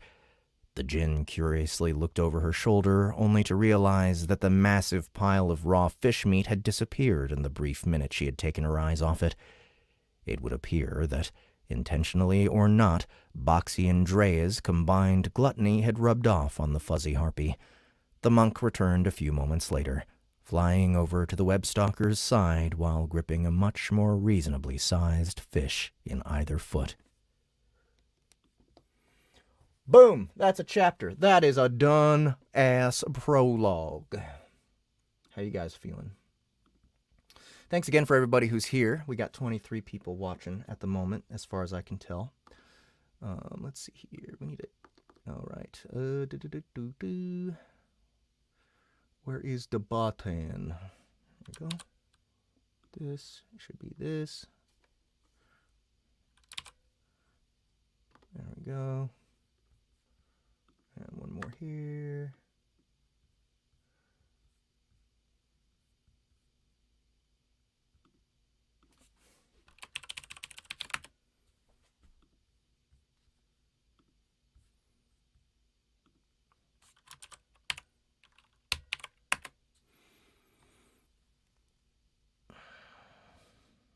Hey, Matt's Fantasy Book Reviews is here. Thanks for coming, Matt. Glad to have you. For those of you who don't know, Matt's Fantasy Book Reviews is a book review YouTube channel. And recently, I think in the past couple months, 2 or 3 months, he's been reviewing Dungeon Crawler Carl. So welcome, Matt. Glad to have you here. I hope you stick around for a little bit and to listen to this travesty of literature called Everybody Loves Large Chests. It's incredibly offensive, so I hope you like that as well. Oh, oops, I am not done with this chapter. I thought I was. There's still more to go. Actually, man, I wanna share my screen. Oh, thank you, Matt. Thank you so much. I really appreciate it. So he's listening to book 3, the Dungeon Anarchist, excuse me, the Dungeon Anarchist Cookbook. He's saying he's enjoying it, so hopefully we get at least a 4-star on that one for his review. We'll see though. The DCC 3 is one that some people struggled with because they're the intricate train system and they got confused by it. But one thing that I regret about that recording is that I didn't include the disclaimer at the beginning of the book that I didn't realize was there. Matt made this disclaimer that was like, hey, I know this shit is confusing, but you really don't have to pay attention if you don't want to, because it's not really it's not important enough to track like what's going on in order to understand the what's happening. So hopefully that doesn't get in Matt's way as he's reading it. It's weird to say Matt and then Matt the reviewer is what I mean. I wish I could show you guys this picture, this fan service picture of all the demonesses on the beach, because it's actually quite a good illustration. I just can't share my screen right now because this is a brand new computer and I forgot to give Google Chrome the permission to share my screen. So that'll have to be something I do next time. But yeah, here goes. I'm going to keep going. She gave one to the spider girl and grabbed hold of the other as Drea began showing her how to properly fillet a fish by only using her claws. It was an acquired skill and not nearly as easy as it seemed, especially considering the state of Jen's latest catch. Excuse me. I agree. I love DCC 3. It's like... But here's the thing, it's so hard to rank them for me. I love them all so much, and it's just like, well, one of them has to be at the bottom. But if I were to rank, like, I'd say top 3 for me is book 5 is number 1. Book 2 is number 2. And man, it's hard to say between books 6 and 3. I would give one of those to the third place. I don't know. Oh, hell no, man. I loves me some rated R through X. Jen's latest catch. Okay, here it goes. You shouldn't crush them like that, The arachnid explained. even if these guys don't have a lot of bones. Taking them out will be a pain if you mangle them so much. I can still just grind those between my teeth. Well, yeah, but that's not nearly as tasty as chewing on meat with nothing in the way. You obviously think so too, otherwise you wouldn't have asked me to teach you my technique.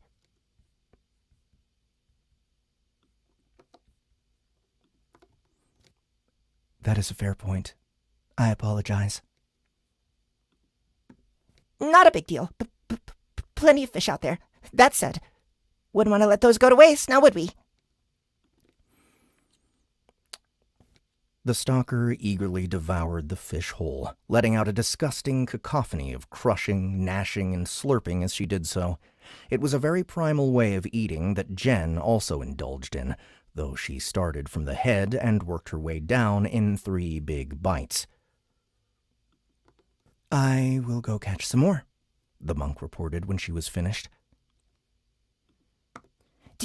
Try not to snap their spines this time. I will, but it is difficult to avoid squeezing things I've grabbed. That particular trait was the result of muscle reflex rather than questionable instinct. The harpy would also unconsciously dig her talons into the ground whenever she stood. The harpy would also unconsciously dig her talons into the ground whenever she stood still long enough, even on the hard stone floor of her dungeon home. The habit could be attributed to a biological imperative to grip onto tree branches derived from the harpy half of her hybrid species. Zira deduced this much after observing the mortal woman over the past several days on Boxy's behalf, and this reminder gave her an idea to pass the time. Excuse me, Jen? Oops.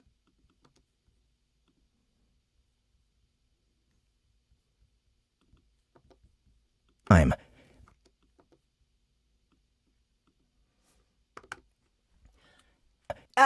Excuse me, Jen? The sultry demoness called out. Yes? Sorry to interrupt your cooking practice, but could I bother you for a quick favor? I've been feeling a bit stressed out since Master has been delegating all sorts of errands to me ever since we came to Velos. I was hoping you could use your powerful legs to give me a shoulder massage and relieve some tension. Denied. You will just die. No, I won't, silly. No, I won't, silly. Zira brushed her off.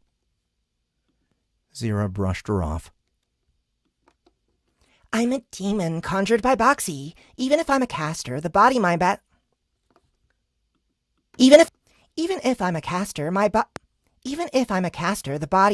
gave me is much more durable than some common mortal pleb. Besides, this is still supposed to be a bonding experience, is it not? The Jinn's true intentions were so paper-thin they were practically transparent to the other 2 demons, but Jen had, unfortunately, not been made aware of Zira's special tastes just yet. I want to hear this again. I'm not convinced by this performance. I'm a demon conjured by Boxy. Even if I'm a caster, the body my master gave me is much more durable than some common mortal pleb. Besides, this... I'm going to try one more time.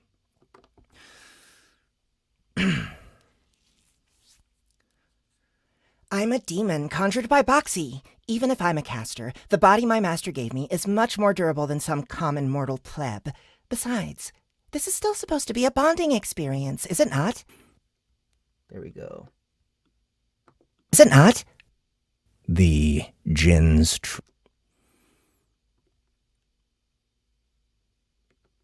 How could that possibly help with our teamwork?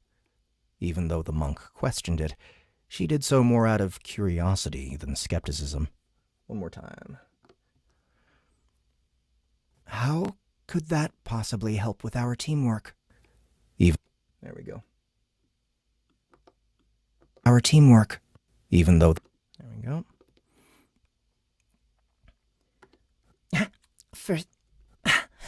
For starters, I'll think slightly better of you if you took the time to do me this one favor.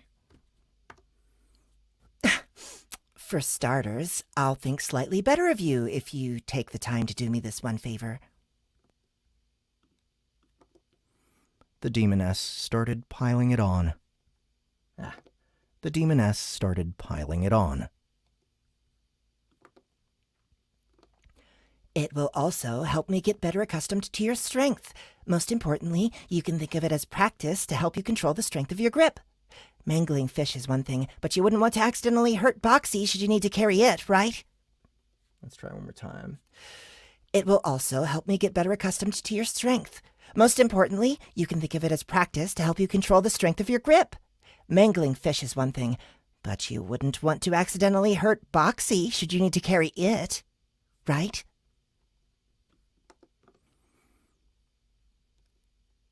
I see, Jen conceded. All right, let's give it a try. Zira smiled and sat with her back towards the harpy, who stood on one leg and gripped the demon's neck and left shoulder with the other. She slowly rolled her foot across the djinn's soft yet I'm going to say soft and supple, because it wouldn't be soft like something that's soft. You wouldn't be surprised that it's supple, right? She slowly rolled her foot across the djinn's soft and supple flesh. The monk was focusing the entirety of her concentration on making minute, precise movements, making it hard to pay attention to her surroundings. It was surprisingly difficult for her to gauge whether she was squeezing down too tightly, and she had to fight her grasping reflex the entire time. She occasionally asked Zira how she was doing, yet failed to notice that the demoness kept saying things like, "It's not enough strength," or "Use a bit more force." Little by little, her powerful grip on the demon's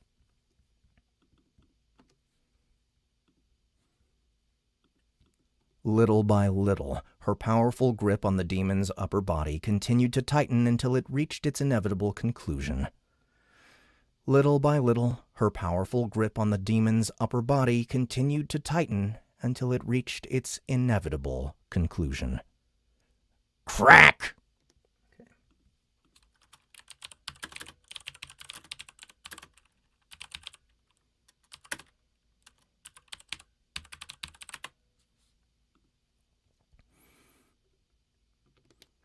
Zira's collarbone and shoulder blades snapped loudly under the mounting pressure. Yeah! She moaned at the top of her lungs. Crush me harder, Mommy.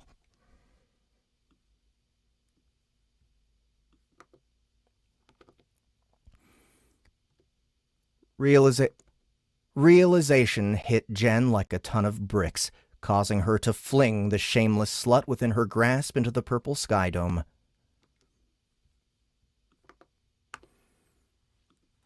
Yeah!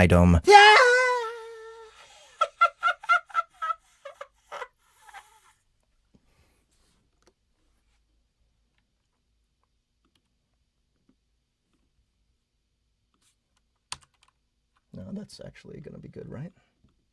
I think that's going to be all right. Yeah!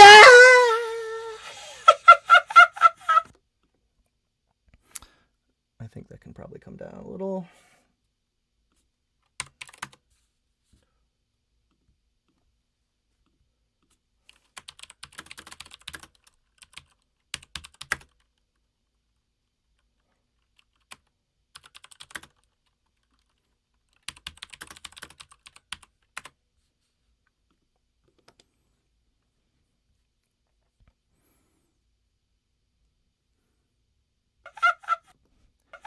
The djinn cackled gleefully as she flew towards the fake sun she seemed to like so much.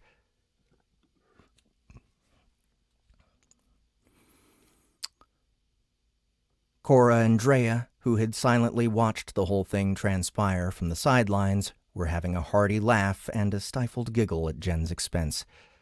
The monk couldn't fault them for their behavior, as letting herself get roped into this tasteless prank was her own fault. The monk couldn't fault them for their behavior, as letting herself get roped into this tasteless prank was her own fault. The embarrassing experience had also left her with a new and slightly unexpected urge, though not an unreasonable one. Despite the fact that she routinely covered them in all manner of filth while fighting monsters, this was the first time Jen felt the urge to wash her talons with a deep scrub and plenty of soap. Especially the left one.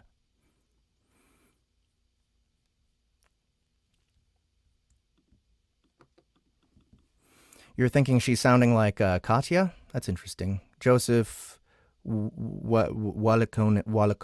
is saying that Jen is starting to sound like Katya. I don't know. Jen is kind of like down here. Katya is more like right here. So I would say that Zira is sounding a little closer to Katya lately. But I don't know. Such a Looney Tunes moment. It is.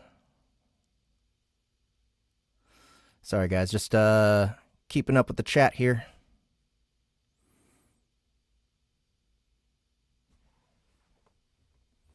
Thanks for coming, Nolan and Pedro.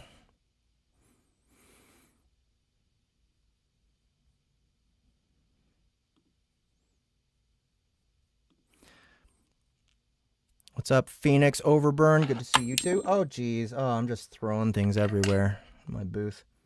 All right, so I'm gonna go for like, let's see if I can get one more part done.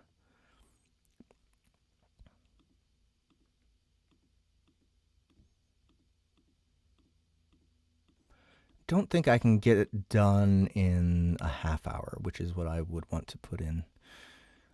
So that will just be the prologue. The prologue is our cold read for today.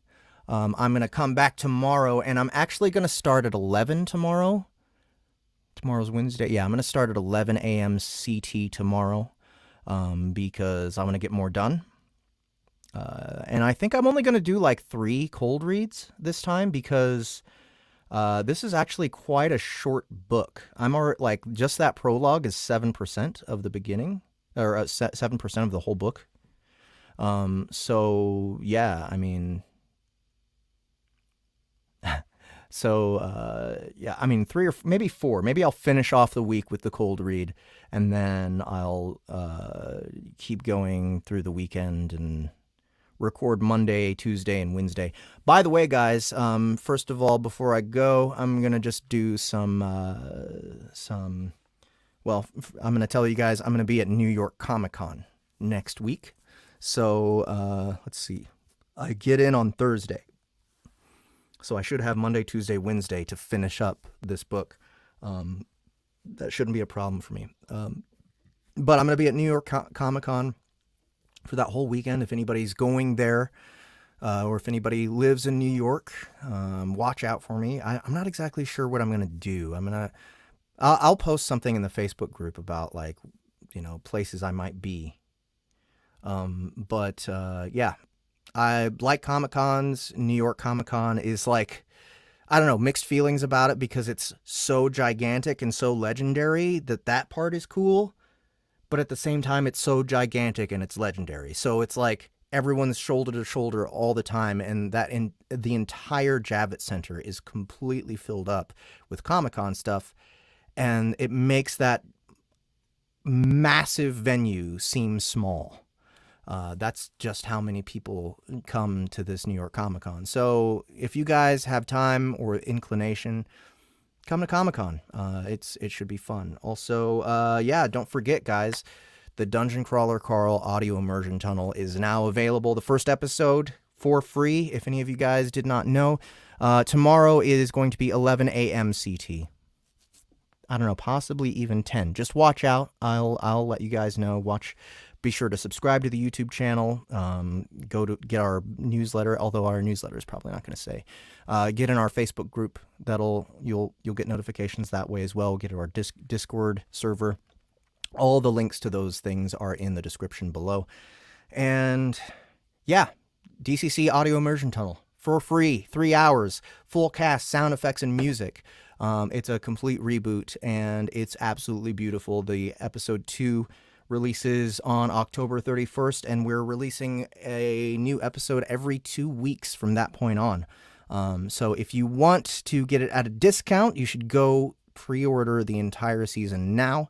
It's all available for one purchase, and then as they release, they just get added to your library automatically. That is at soundbooththeater.com, not on Audible. Of course, we're not going to put it on Audible because Audible takes so much money, and they wouldn't allow us to do this serialization anyway. So tomorrow is going to be an hour earlier. Yes, again, subscribe to the channel if you guys want to get updates on when that's going to happen. And thank you guys so much for coming and hanging out with us. I really appreciate it. Really hope you guys had a good time. And I'll be back at it tomorrow. So y'all have a good rest of your day. And I will see you tomorrow.